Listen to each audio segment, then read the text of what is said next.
ఎమ్మెల్యేగా కూడా మర్చిపోయి ప్రజా ఉద్యమాల్లో ఓ ఉద్యమ నాయకుడుగా ఈ నియోజకవర్గంలో పేదవారికి ముద్దు బిడ్డగా పేరు తెచ్చుకున్నటువంటి మన గౌరవనీయులు పడుగు బలహీన ఆశా జ్యోతి అన్న శంకరన్న గారిని మాట్లాడవలసిందిగా మీ అందరి తరఫున కోరుతా ఉన్నాను. తెలంగాణ రాష్ట్ర వ్యాప్తంగా 42% అమలు చేయాలని చెప్పి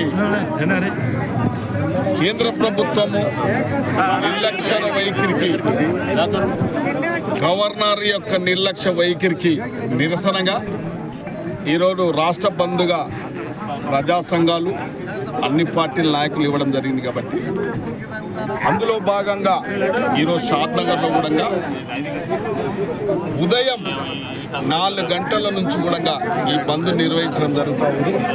ఈ బంద్లో ప్రతి ఒక్కరు ప్రజా సంఘాలు, అన్ని పార్టీలు, కాంగ్రెస్ నాయకులు అందరూ కూడా పాల్గొనడం జరిగింది. కాబట్టి ముఖ్యంగా కేంద్ర ప్రభుత్వం బీసీలకు వ్యతిరేకంగా ప్రవర్తిస్తుంది. కాబట్టి బీసీ బిల్లును ఖచ్చితంగా చట్టభద్రత చేర్చాలి.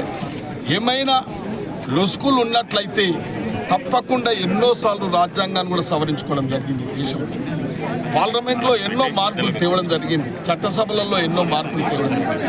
ఇవాళ బీసీలకు న్యాయం చేయాలనుకున్నప్పుడు బీజేపీ పార్టీ అధికారంలో ఉంది. కాబట్టి మీరు తప్పకుండా ఇవాళ కాంగ్రెస్ పార్టీ ఇచ్చిన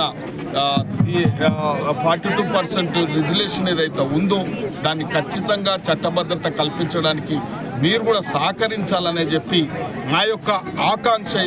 ఇది ఆత్మగౌరవం బీసీలది. కాబట్టి ఖచ్చితంగా కేంద్ర ప్రభుత్వం కూడా ఈ యొక్క బంద్ను గ్రహించాలి. ప్రశాంతమైన వాతావరణంలో ఈ బంద్ జరపడం జరుగుతుంది. కాబట్టి మరి భవిష్యత్తులో కూడా మీరేమైనా నిర్లక్ష్యం చేసినట్లయితే తప్పకుండా మీ మెడల్ వంచైన ఈ 42% రిజర్వేషన్ బీసీలు తప్పకుండా ప్రజా సంఘాల ఆధ్వర్యంలో, అన్ని పార్టీల యొక్క ఆధ్వర్యంలో ఇది సాధించుకొని తీరుతాం.